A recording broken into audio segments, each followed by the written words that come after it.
Boa noite, irmãos. É sempre um desafio, né? Após tanto tempo nosso pastor aí nos levando nessa caminhada em Isaías, uma caminhada que tem sido maravilhosa, onde nós observamos como quando nós não dependemos de Deus, nós sofremos. E é isso que nós temos aprendido nessa caminhada no livro de Isaías. E aí foi nos dado o desafio de estarmos aqui para ficar esse intervalo para ter a segunda parte de Isaías. E essa noite, meus irmãos, eu gostaria de pedir que os irmãos já abrissem as Bíblias de vocês no capítulo 8 do Evangelho de Marcos. Então, abra sua Bíblia, por favor, no capítulo 8 do Evangelho de Marcos. E nós vamos fazer uma caminhada do verso 27 até o verso 38. Tá bom? Então, mas antes de nós começarmos essa noite, eu vou pedir que você incline a sua cabeça e você ore comigo. E depois nós vamos começar a meditar um pouco nesse trecho da palavra. Santo Pai, muito obrigado porque Tu tem olhado por nós, Senhor. Muito obrigado porque Tu nos deste a Tua santa palavra, que tem sido, ó Pai amado, lâmpada para os nossos pés, tem sido luz na nossa caminhada. Que essa noite, ó Deus, nós com corações contritos, Pai, com corações que escutam a Tua voz, porque a Tua voz, ó Pai, nós podemos escutar de forma clara, através e por meio da Tua palavra, Senhor. Nos dá, ó Deus, um tempo em que nós possamos, ó Pai, refletir, saiamos daqui, ó Deus eterno, com resoluções, com decisões, que a Tua palavra, ó Deus, sirva em primeiro lugar para nos confrontar. E a partir daí, ó Deus, nós começarmos, ó Pai, a dar frutos, ó Pai amado, frutos que não são para nós, ó Pai, mas são frutos, ó Deus, para Ti. Muito obrigado, ó Deus, por tudo. Essa é a minha oração, Pai, em nome de Jesus. Amém. Então, meus irmãos, nós vamos caminhar um pouco no Evangelho de Marcos, do capítulo 22, ali do versículo 22 do 27 até o 38. Mas antes de nós mergulharmos no texto dessa noite, eu gostaria de fazer algumas considerações a respeito desse Evangelho, especificamente sobre o Evangelho de Marcos. Marcos é um Evangelho. Quando a gente é criança, está na EBD, a gente aprende que existem os Evangelhos sinóticos, né? Que são os 3 Evangelhos, Mateus, Marcos e Lucas, tá certo? Então eles tratam do ministério de Jesus. E, inclusive, esse texto dessa noite, esse texto que nós vamos meditar essa noite, ele se encontra registrado nos 3 evangelhos. No entanto, o Evangelho de Marcos é um evangelho que nós já tivemos uma caminhada aqui há alguns anos atrás, com a pregação do evangelho completo. E o Evangelho de Marcos, ele difere um pouco dos outros 2 evangelhos que a gente citou, que é Mateus e Lucas, porque ele é um texto com uma dinâmica e uma organização um pouco mais compacta. Ele é mais, no início, você pode perceber, se você for ler o Evangelho de Marcos, o início dele é um pouco diferente do início de Mateus e do início de Lucas.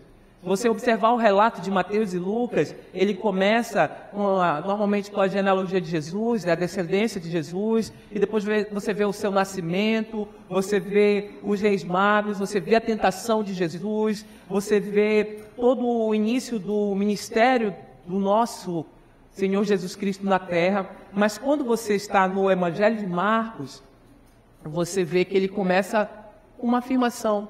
Se você ler o Evangelho de Marcos, no capítulo 1, no versículo 1, ele vai dizer o seguinte: princípio do Evangelho de Jesus Cristo, o Filho de Deus. Marcos 1, 1. E após esse registro, ele vai já começar. E ele começa já com o ministério de João Batista. Quem era João Batista? O precursor de Jesus, aquele que veio antes de Jesus.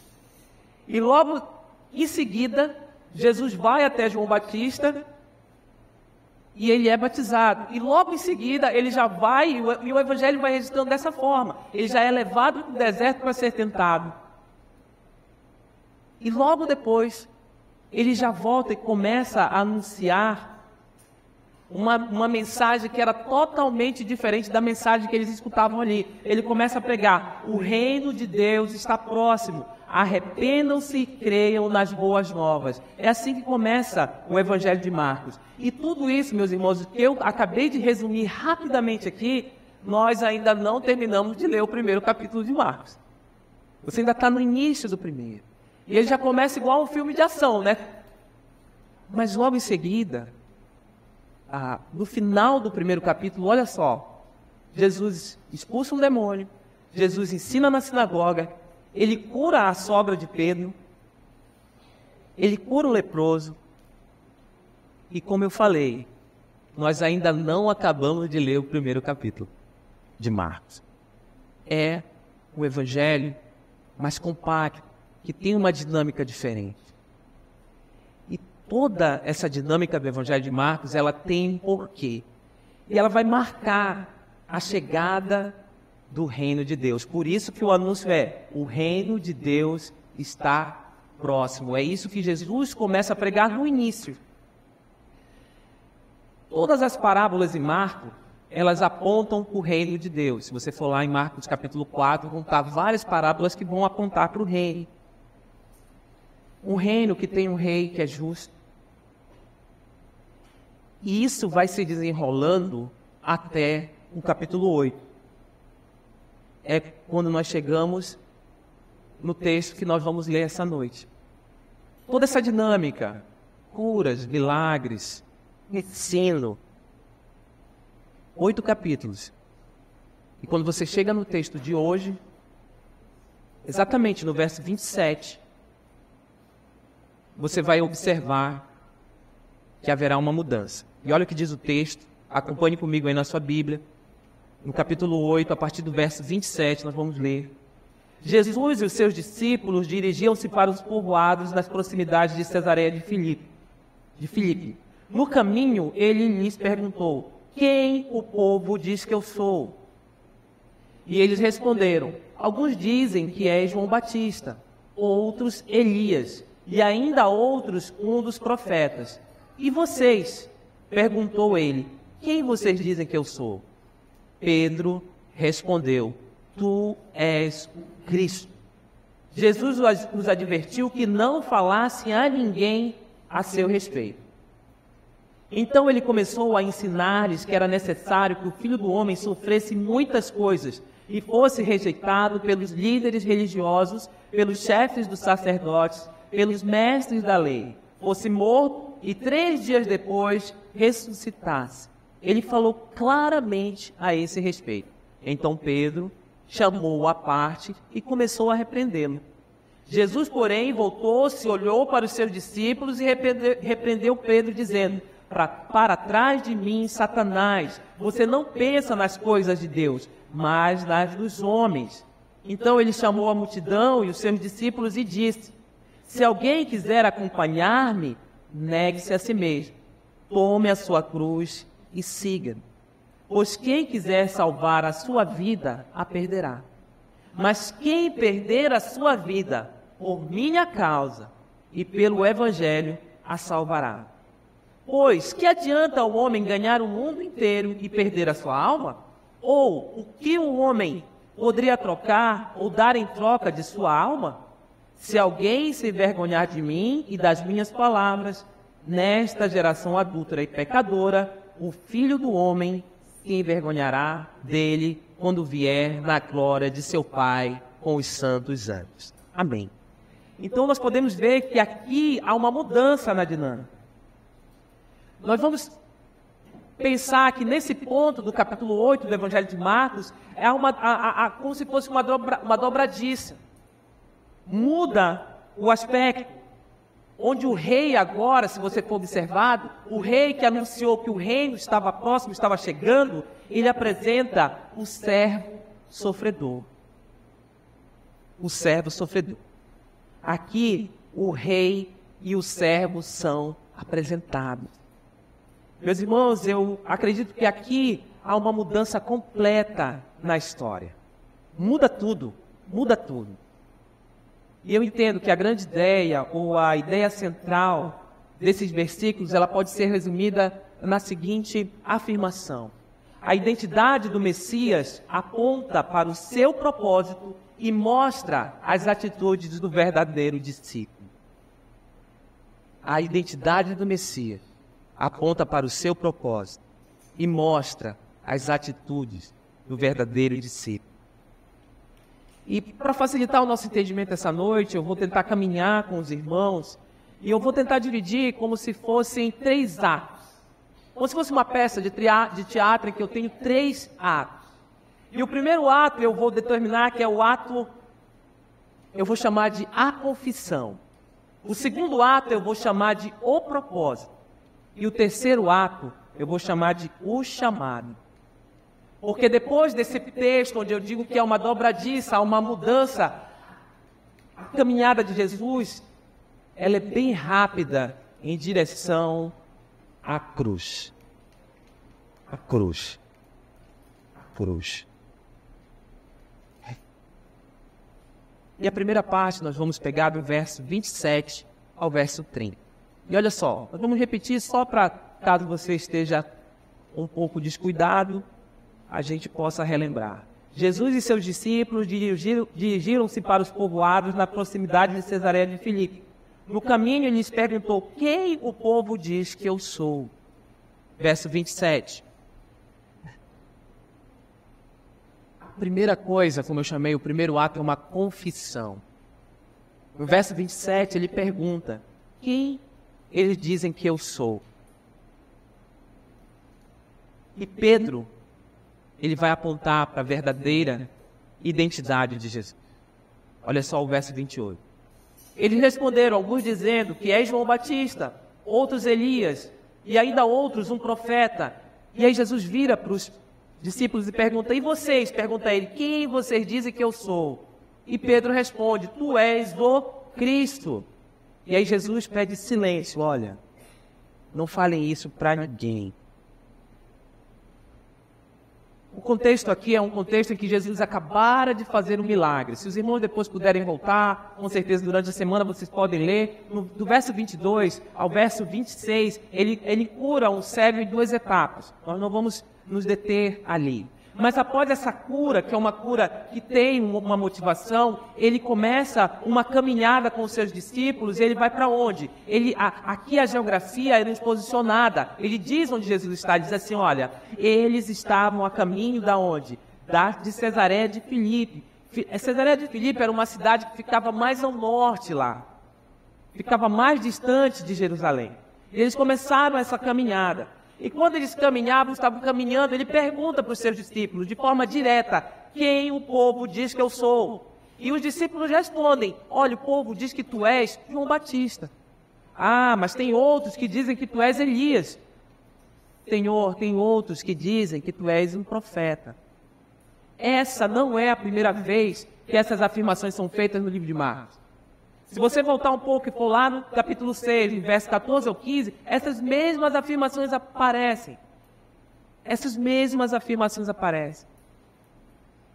Mas Jesus não era João Batista. Porque João Batista tinha sido decapitado, você pode procurar e você vai ver o contexto da decapitação de João Batista.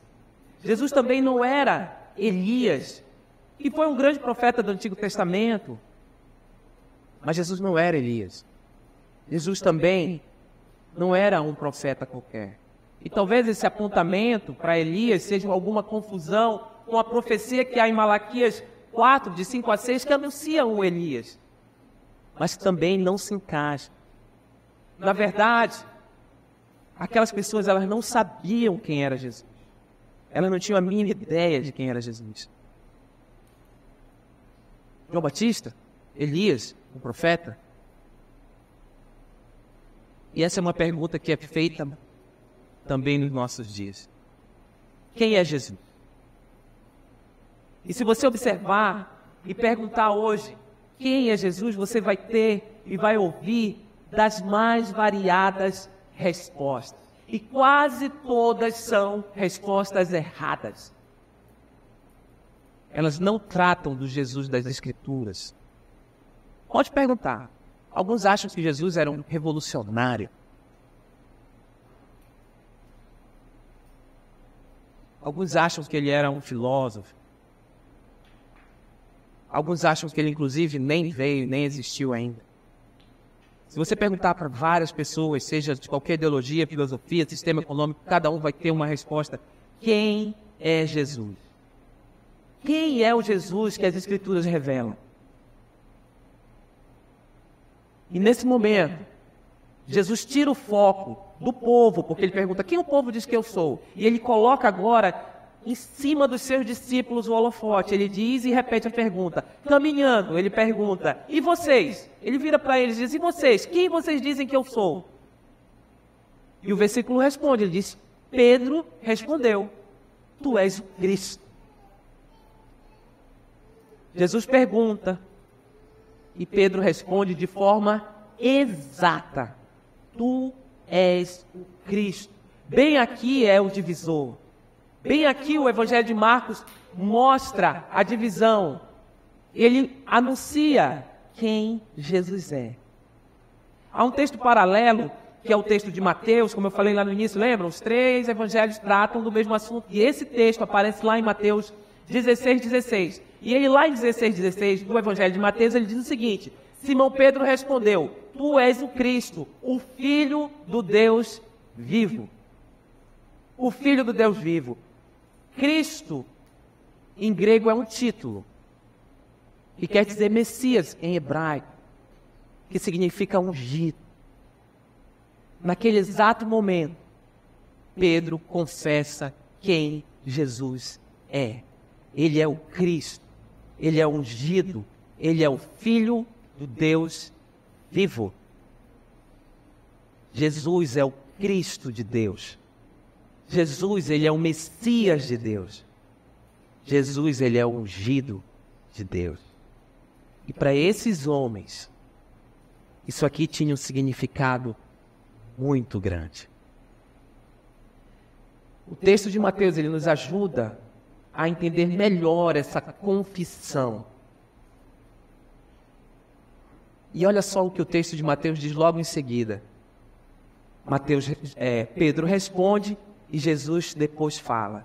Respondeu Jesus, feliz é você, Simão, filho de Jonas, porque isso não lhe foi revelado por carne ou sangue, mas por meu Pai que está nos céus. A confissão de Pedro, tu és o Cristo, tu és o Messias, ela foi revelada a Pedro por Deus. Uma iluminação divina acontece para que Pedro confesse que Jesus é o Cristo de Deus. Naquele momento ele responde, e aquela cegueira começa a sair da visão daqueles homens, porque eles começam a entender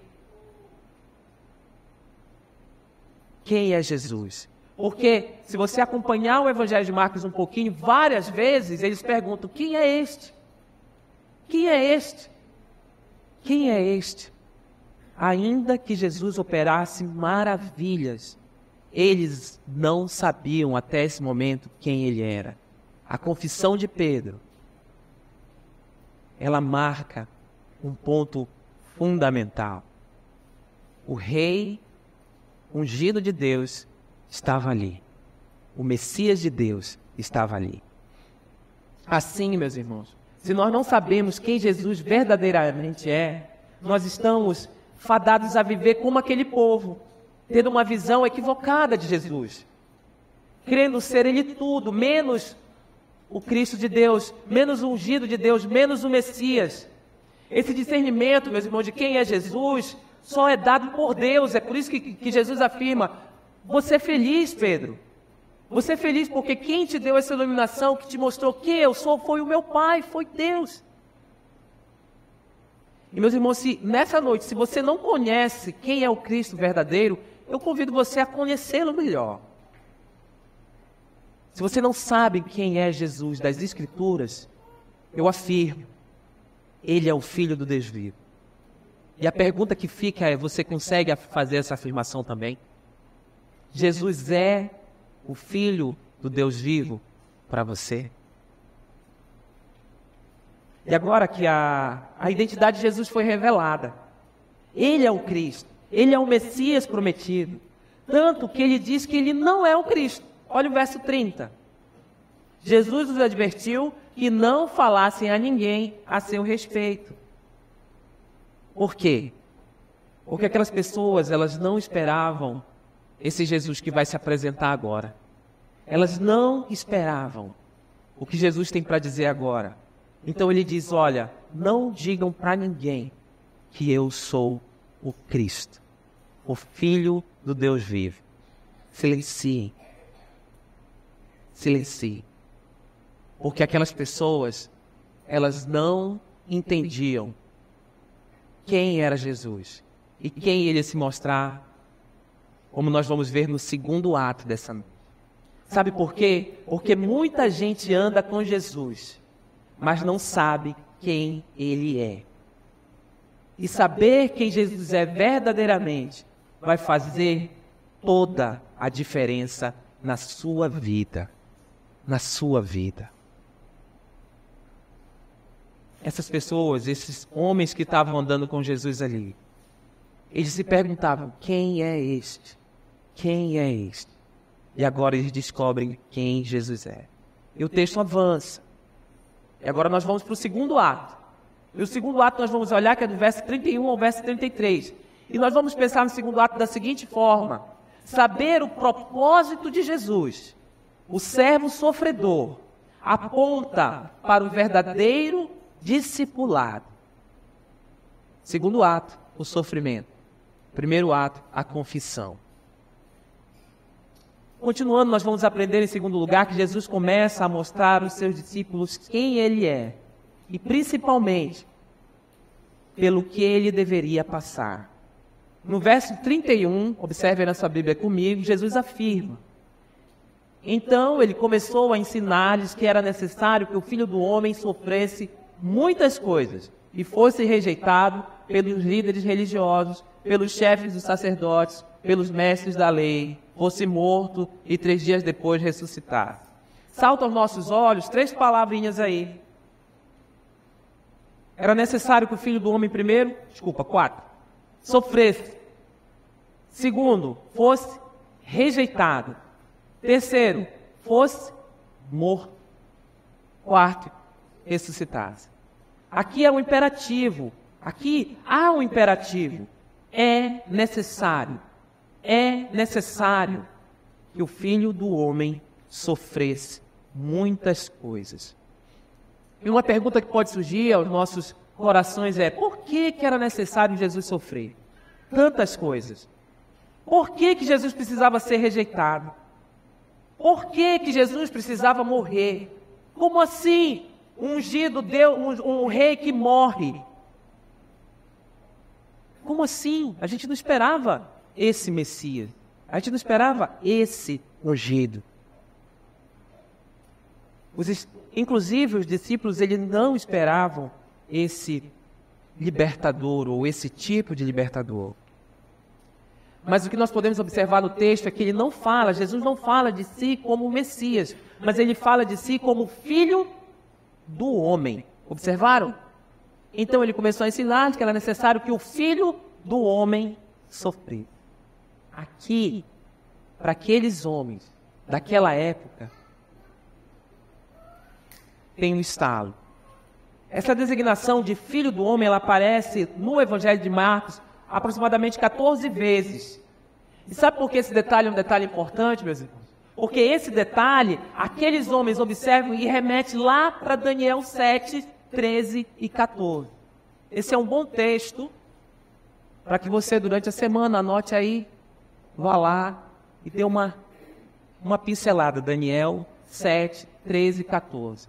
Quando Jesus diz, é necessário, o imperativo, não tem para onde sair, que o Filho do Homem, era necessário que ele sofresse, ali há uma clara referência a Daniel 7, 13 e 14. E em Daniel fica bem claro qual eram as características do Filho de Deus. E se você observar aquelas características que são listadas ali, Jesus preenche uma a uma do que está disposto ali no livro de Daniel. Por isso que Pedro, iluminado pelo Espírito de Deus, ou por Deus, ele declara: tu és o Cristo, o Filho do Deus vivo. Por quê? Porque ele era e preenchia todos os requisitos do Filho do Homem. Quando Jesus diz que ele é o Filho do Homem, ele distancia a sua presença, o seu reino, do que aqueles homens esperavam. Eles esperavam um Messias que os libertasse dos romanos. Eles esperavam um Messias do que muitos pensam que Jesus é hoje, um revolucionário. Mas Jesus diz: não, não, não. Eu não sou um Messias político.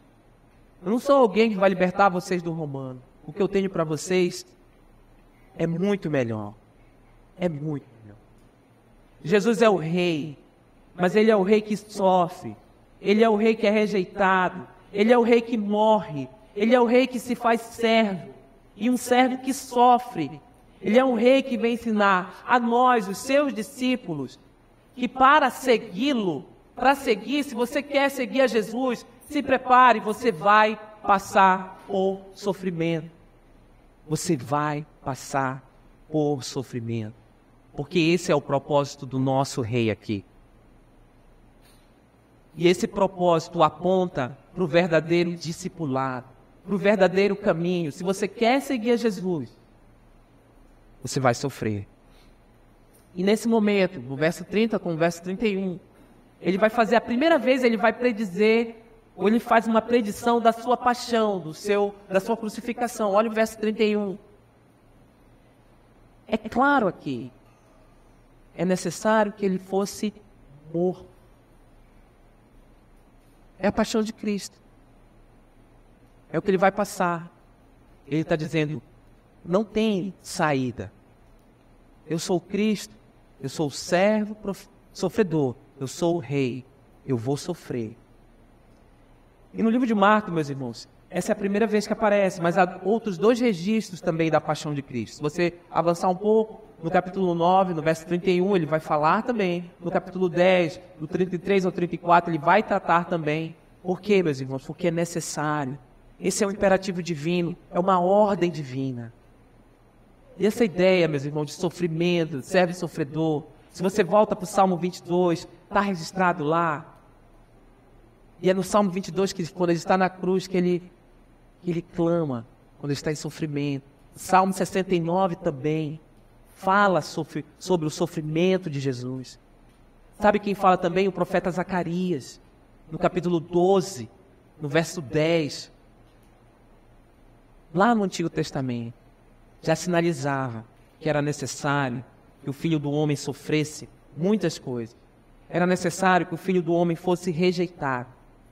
Era necessário que o Filho do Homem fosse morto. Mas ao terceiro dia, ele ressuscitaria. Esse era o propósito. Jesus, meus irmãos, como Filho do Homem, sobre quem está toda a autoridade, toda a glória, todo o poder, ele anuncia de forma clara que iria sofrer. Forma clara. Então, Jesus começou a ensinar-lhe que era necessário que o Filho do Homem sofresse. Ele não começou dando uma desculpa, ele foi exato. E quando aqueles homens para os quais Jesus está falando, eles observam quem é o Cristo, quem é o Messias, quem é o ungido de Deus, eles não conseguem combinar um rei que sofre, um rei que é rejeitado pelos seus súditos, pelos líderes, pelos chefes, não é isso que diz o versículo? Eles não conseguem entender isso. Como é que pode um rei que sofre? Você imagina a rainha da Inglaterra que morreu, acredito, ano passado, sofrendo? Você imagina o rei Charles sofrendo com seus súditos? Jesus não. Jesus, ele fala para os seus súditos: eu vou sofrer. É necessário que eu sofra. E aí, meus irmãos, aquelas pessoas aqueles homens que caminhavam com Jesus, aqueles discípulos, eles se perguntaram como é possível? Como é possível? Como é possível combinar Isaías 9 com Isaías 53? Emmanuel, Deus conosco, com o que nós cantamos aqui. Para aqueles homens, naquele momento, como era possível combinar aquilo tudo que Jesus trazia na sua predição, dizendo, olha, eu vou sofrer, era demais para aqueles homens. Mas não era só demais para aqueles homens. Muitas vezes, essa combinação de servo sofredor, com Pai da eternidade, com Rei eterno, com Príncipe da paz, muitas vezes é difícil para o nosso tempo também.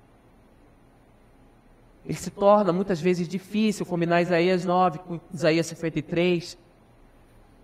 Nesses nossos dias, aqui em 2024, é muito difícil as pessoas aceitarem nos nossos dias o fato de que ser discípulo de Jesus, o verdadeiro discipulado, envolverá sofrimento. Sabe por quê? Porque nós vivemos em uma sociedade, meus irmãos, que busca conforto, busca satisfação, busca realização.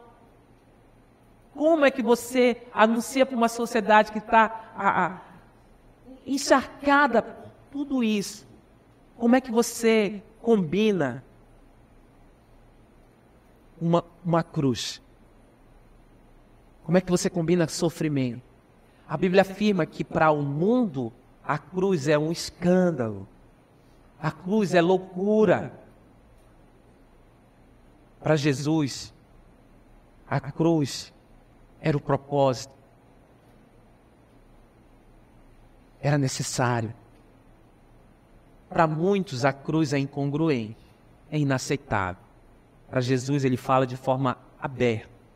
Eu vou sofrer, eu vou ser rejeitado, vão me matar, mas eu vou ressuscitar. Como para nós hoje é difícil, para aqueles homens também era difícil. Por quê? Porque eu já falei, eles esperavam alguém que os livrasse do domínio romano. E saber que Jesus sofreria, que ele era o servo sofredor de Isaías, é que tudo que vai acontecer com Jesus a partir daqui, ele aponta, e ele nos mostra, e ele nos revela também quem nós pensamos que Jesus é. Nós precisamos confessar que ele é o Cristo, a primeira parte. E na segunda parte nós precisamos saber qual é o propósito dele. Isso nos leva para o verso 32 e 33. E ele falou claramente a esse respeito. Então Pedro chamou à parte e começou a repreendê-lo. Jesus, porém, voltou-se, olhou para os seus discípulos e repreendeu Pedro, dizendo: para trás de mim, Satanás, você não pensa nas coisas de Deus, mas nas dos homens. Aqui nós vemos um confronto entre Jesus e Pedro. Jesus anuncia o propósito, Jesus anuncia pelo que ele vai passar, Jesus anuncia e diz, olha, eu vou sofrer, é necessário que eu sofra. E Pedro diz, Senhor, como? Não pode. Pelo texto nós podemos, assim, observar quem Pedro achava que Jesus era. Pedro acaba, e eu lembro, Pedro acaba de acertar, né? Pedro acaba de dizer, tu és o Cristo, Senhor, o Filho do Deus vivo. Pela iluminação de Deus ele fala, mas a visão dele ainda não estava completamente correta a respeito de Jesus. Ele não conseguiu enxergar verdadeiramente quem Jesus era. E muito menos percebeu o propósito de Jesus. Ele acerta e logo em seguida ele erra. E nós podemos observar Pedro chamando Jesus e dizendo, Senhor, Senhor, peraí, deixa eu te explicar o Velho Testamento. Vou te explicar que você não pode sofrer. E Jesus diz o quê? Olha, essa afirmação que eu acabei de fazer sobre a paixão, não tem para onde correr, Pedro, e você está errado. a gente tenta entender, né? A gente busca entender, como Pedro, que acabou de dizer que tu és o Cristo, ele vai e começa a repreender porque Jesus fala da sua paixão, fala do seu propósito. Meus irmãos, Pedro ainda não via Jesus como o Cristo de Deus. E nós sabemos disso por conta do desenrolar. E nós vamos observar Pedro negando lá na frente Jesus 3 vezes. Ainda que ele declarasse aqui, tu és o Cristo, ele acaba pisando na bola aqui, tentando desviar Jesus do seu propósito. Pedro ainda não sabia quem Jesus era. O discipulado de Pedro estava firmado no propósito errado. Ele ainda tinha uma visão embaçada. Ele não aceitava que o seu mestre fosse sofrer, ser rejeitado, ser morto.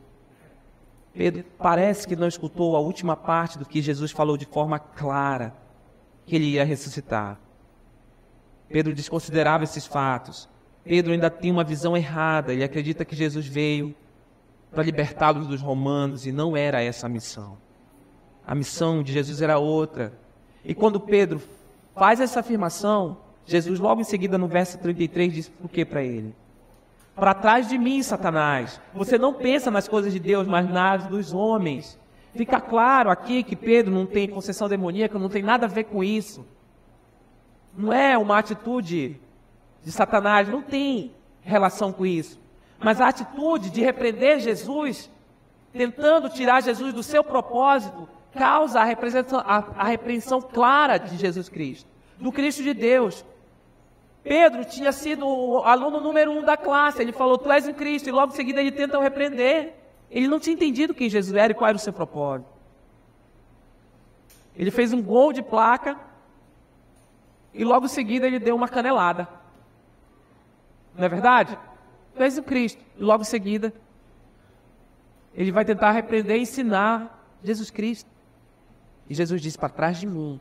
E nós aprendemos aqui que o propósito de Jesus, ele não pode ser de forma alguma impedido. E logo Pedro, que viu a multiplicação dos pães, ele viu Jesus acalmar o mar, ele viu a sua sogra ser curada, não é verdade? A sogra dele foi curada. Ele andou com Jesus, mas tudo isso ainda não tinha deixado clara a sua visão. E ele tenta desviar Jesus do seu propósito. E por isso a repreensão de Jesus é tão dura. Pedro, naquele momento, tenta atrapalhar os propósitos de Jesus. E Jesus faz uma declaração assim, dura. Você não pensa nas coisas de Deus, mas nas dos homens. Pedro só estava pensando nas coisas dos homens. Irmãos, quantas vezes, e quando nós pensamos nas coisas do ponto de vista humano, somos instrumentos inúteis. Quando nós só pensamos em bem-estar, conforto, vitória, realização pessoal, eu, os meus bens, os meus sonhos, os meus feitos, as minhas coisas. Nós pensamos nas coisas dos homens. E eu acredito que em muitas igrejas, talvez que você tenha visitado, esse tipo de assunto, ele não é tocado no púlpito, ele não é falado por quê? Porque a cruz é a única forma de nos ligar a Deus novamente. E esse era o propósito de Jesus. E quando alguém se interpõe entre o propósito de Jesus e a cruz, ele diz, você é instrumento de Satanás, você é inútil. Você não pensa nas coisas de Deus, mas você pensa nas coisas do homem. Esse era o propósito de Jesus. Jesus é o nosso penhor. Ele é um penhor dado por Deus, por meio da sua graça. E todo aquele que afasta a mensagem da cruz da sua vida é como Pedro, nesse versículo. Boca de Satanás. Olha só o que Paulo diz em 1 Coríntios 1, 17 e 18. Eu vou ler para os irmãos. Pois Cristo não me enviou para batizar, mas para pregar o Evangelho. Não com palavras de sabedoria, para que a cruz de Cristo não seja esvaziada. Cristo, sabedoria e poder de Deus, pois a mensagem da cruz é loucura para os que estão perecendo, mas para nós que estamos sendo salvos é o poder de Deus. É o poder de Deus. Ele está dizendo aqui para a gente, Paulo está escrevendo aos Coríntios, dizendo assim, não esvazie a mensagem da cruz. Todo aquele que esvazia a mensagem da cruz, tentando desviar os propósitos, ou que tem propósitos estranhos ao verdadeiro evangelho, como nós escutamos aí muito, todos aqueles que trazem uma mensagem encharcada de bem-estar, de prosperidade, de vitória. Todo que faz esse tipo de afirmação e que desvia do propósito da cruz de Cristo tem que ser tratado como Pedro foi tratado aqui. Será que no Brasil, meus irmãos, onde nós vivemos essa mensagem que chama a gente para o sofrimento, que aponta para a cruz e nos mostra quem nós somos, que nós somos indefesos, nós somos pecadores, nós somos rebeldes, nós somos carentes da graça de Deus, ela é realmente pregada nos púlpitos do Brasil?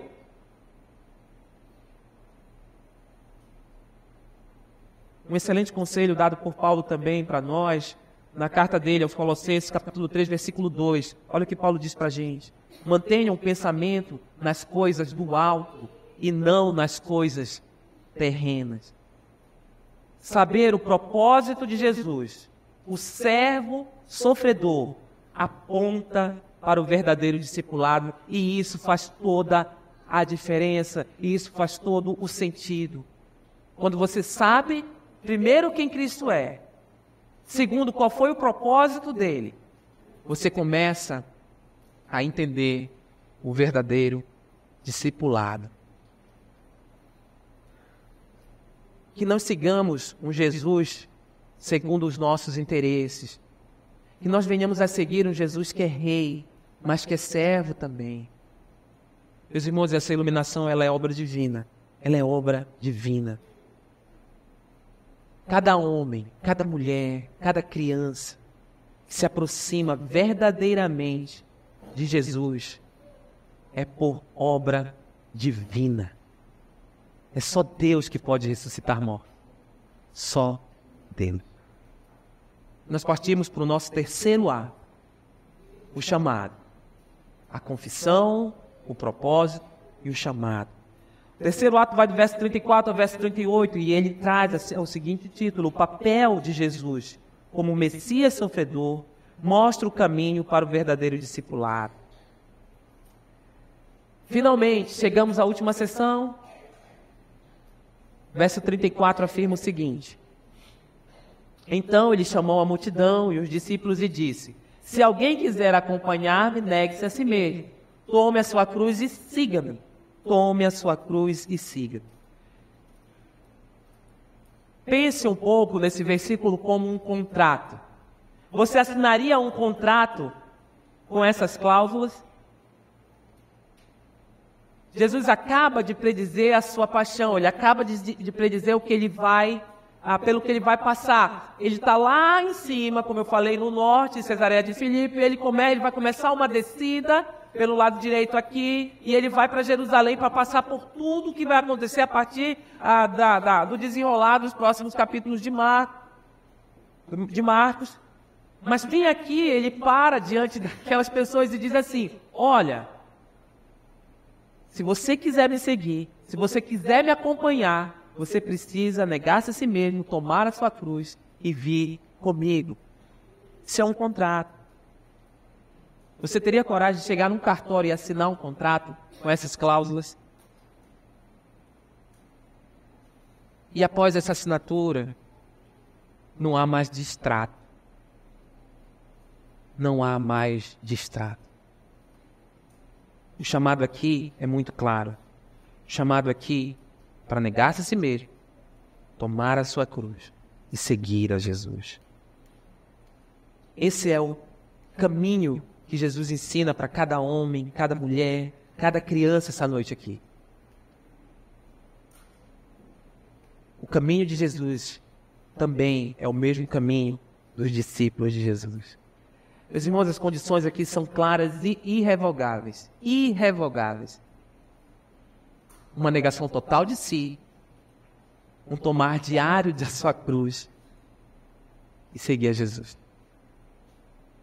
O fato de nós conhecermos e termos fé, porque nós fé em Jesus Cristo, o Cristo de Deus, ou nós pertencemos a esse reino, exige de nós, seus verdadeiros discípulos, seguir o nosso reino e nosso viver diário. Isso é uma certeza. Isso não é uma opção. A fé que nós temos, a partir do momento que sabemos que quem verdadeiramente é Jesus, do verso 27 ao verso 30, nós descobrimos quem Ele é verdadeiramente. Qual é o seu propósito, do verso 31 ao 33. Saber quem Ele é, saber qual é o seu propósito, é o que nos sustenta para seguir os seus passos. A graça que vai nos segurar no caminho do discipulado. É a graça que vai nos auxiliar no tempo de sofrimento, no tempo de negação, no tempo de tomar a sua cruz.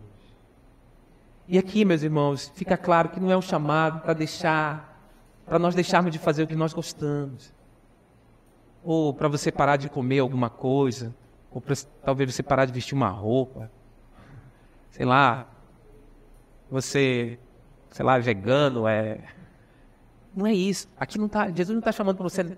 Não é esse tipo de negação. Não é. Não é.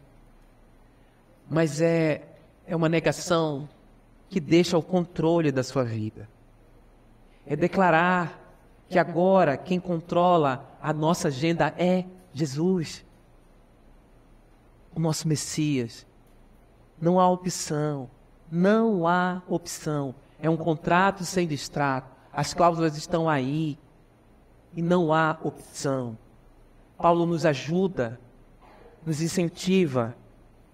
Ele nos incentiva em Filipenses 1, 21. Olha só o que diz Filipenses 1, 21. Anota aí na tua Bíblia.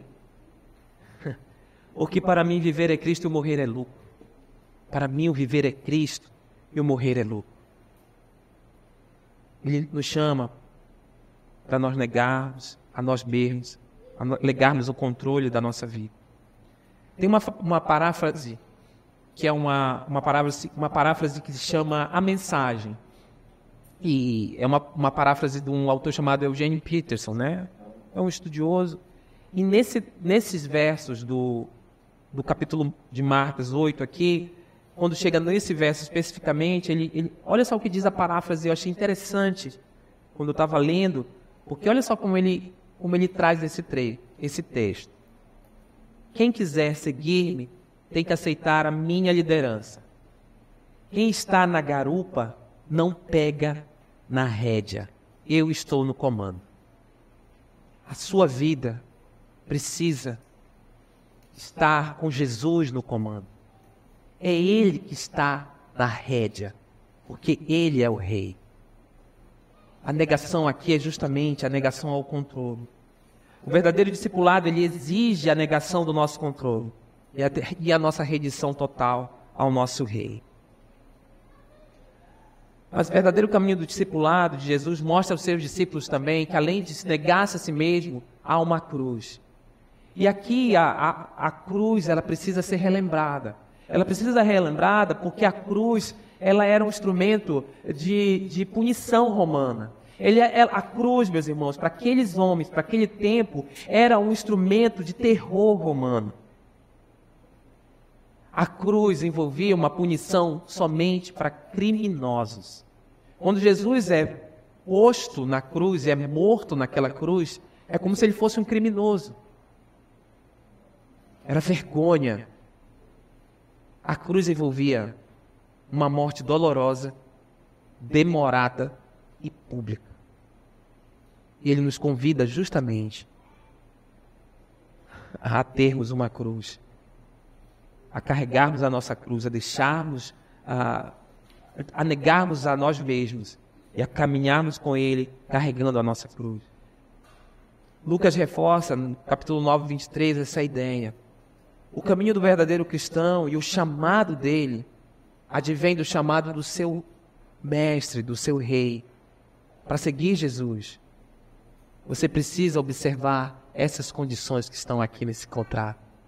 Você precisa entender que envolve autonegação, envolve carregar a sua cruz.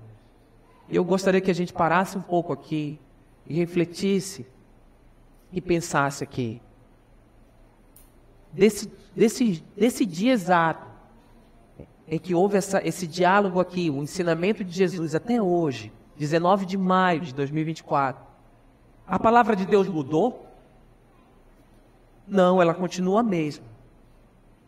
O chamado de Jesus mudou? Não, ele continua o mesmo. O caminho do discípulo mudou? Não, ele continua o mesmo. Esse ensinamento é para cada um de nós.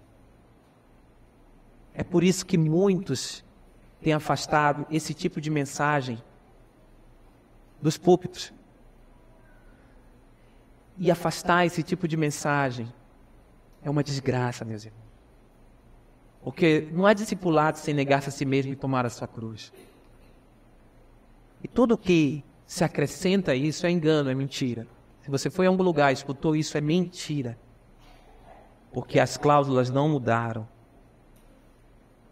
Porque o caminho que leva você à cruz, ele também leva você à vida. E olha que diz o verso 35, 36 e 37. Pois quem quiser salvar a sua vida, a perderá. Mas quem perder a sua vida por causa e pelo Evangelho, por minha causa e pelo Evangelho, a salvará. Pois, que adianta o homem ganhar o mundo inteiro e perder a sua alma? Ou o que o homem poderia dar em troca da sua alma? Aqui nós temos um chamado para perda, uma perda que leva à salvação. Quantas pessoas hoje em dia, e aí nós podemos citar aqui políticos, quem sabe celebridades, né? Jogadores de futebol, a galera hoje da mídia, né? Quantas pessoas não perseguem tantas realizações, riquezas, status, fama, por acreditarem que estão ganhando a vida.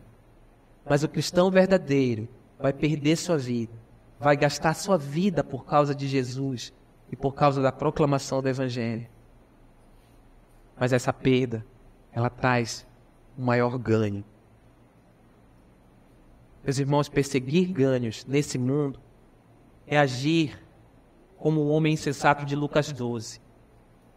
Lembram do homem insensato de Lucas 12? E a sentença de Deus naquela passagem é: insensato, esta mesma noite a sua vida lhe será exigida. Então, quem ficará com o que você preparou? Insensato é aquele homem que busca o ganho nessa vida. E Jesus afirma: que adianta o homem ganhar o mundo inteiro? Ganhar o mundo inteiro e perder a sua alma? Que adianta? Por um mundo, aparentemente parece que nós perdemos. Mas para o Filho do Homem nós ganhamos. E o chamado aqui é para que você invista tudo no reino de Deus. Invista tudo. E com certeza você não perderá sua alma. Porque é Jesus que está afirmando. E como eu já disse anteriormente, a palavra dele não mudou. Não mudou. Meus irmãos, a eternidade ela é muito longa. E a nossa vida ela é muito curta. A eternidade longe de Cristo. Ou uma vida curta, quem sabe com algum sofrimento, com alguma perseguição por causa de Cristo e do Evangelho. Qual você escolheria? Qual você escolheria? Lembre disso, a eternidade é muito longa. É muito longa. Pense comigo, reflita um pouco. Imagine uma eternidade sem morte, uma eternidade sem dor, uma eternidade sem sofrimento, uma eternidade sem perseguição. Meus irmãos, uma eternidade sem pecado. É isso que Jesus está dizendo aqui. E principalmente ao lado do nosso Deus. E é por isso que ele pergunta: o que o homem pode dar em troca de sua alma? O que o homem pode dar em troca de sua alma? Esse é o chamado. Esse é o chamado. Pegar a nossa cruz. Seguir nosso Jesus, o Cristo de Deus. Com certeza vai trazer tempos difíceis, mas nós não devemos trocar a cruz que Cristo nos dá por qualquer conforto nessa vida. Tem um hino antigo, uma letra interessante, diz assim: riquezas não preciso ter, mas sim celeste bem, nem falsa paz ou vão prazer, porquanto o crente tem eterno gozo no Senhor, por desfrutar o seu amor. E olha só o que diz o estribilho: com Cristo estou contente, Ele me satisfaz, com esse amor do Salvador agora estou contente. O nosso contentamento está em Cristo. O nosso chamado é para seguir a Cristo. Agora nós temos uma segunda condição no nosso contrato. Se alguém se envergonhar de mim e das minhas palavras nessa geração adúltera e pecadora, o Filho do Homem se envergonhará dele quando vier na glória de seu Pai com os seus anjos. Em outras palavras, meus irmãos, Jesus vai voltar. Jesus vai voltar. E quando o Rei voltar, ele vai vir buscar aqueles que não se envergonharam do Evangelho. Na nossa geração. Nas gerações passadas. É para esses que ele vai voltar. E ele diz, olha, fiquem atentos. Fiquem atentos. Ele vai voltar para buscar aqueles que entenderam o verdadeiro discipulado, que envolve negar-se a si mesmo, tomar a cruz e seguir Jesus. O mesmo Filho do Homem queria sofrer, queria morrer, queria ressuscitar. É o Filho do Homem que virá em glória nos buscar e julgar. No grande trono branco, não é isso que está registrado em Apocalipse 20? Do 11 ao 15, ele vai falar sobre isso. Ele vai julgar todos aqueles que tiveram vergonha dele. Tiveram vergonha dele. E quando a segunda-feira chegar, ou amanhã chegar, o que nós aprendemos diante dessas verdades? O que nós trazemos para as nossas vidas, diante do que nós observamos nesse momento em que é apresentado a nós o servo sofredor? É nos mostrado qual é o caminho do verdadeiro discipulado. Nós precisamos lembrar quem Cristo é. Nós precisamos confessar que Ele é o Cristo, Filho do Deus vivo. Ele é o Messias, Ele é o Emanuel, Ele é o Príncipe da Paz. Nós também precisamos lembrar, quando a semana começa, o porquê que Ele sofreu. Qual era o propósito dele ser o Cristo? Isso nos leva a confessar quem Ele é. A confissão nos leva ao propósito. E logo em seguida, nós precisamos também lembrar que no nosso caminho haverá sofrimento, haverá dificuldade.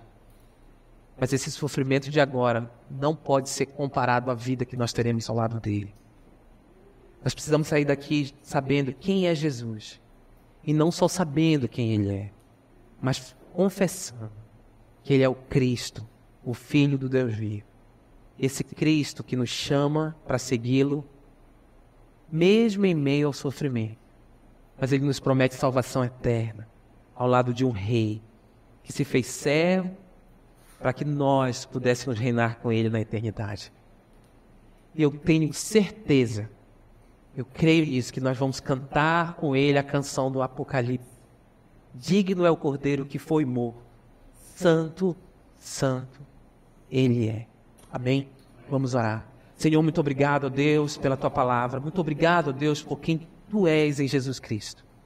Nesse momento, ó Deus, nós pedimos que Tu tenha misericórdia de nós, Pai.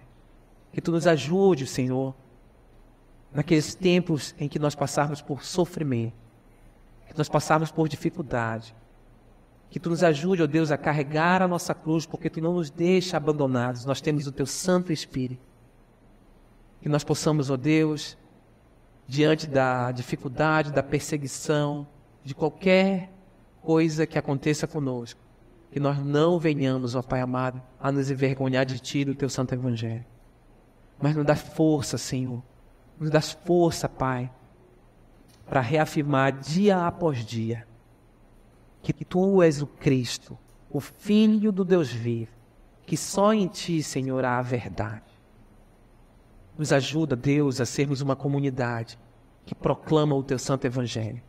Muito obrigado, Senhor, por tudo mesmo. Essa é a minha oração essa noite, em nome de Jesus Cristo. Amém.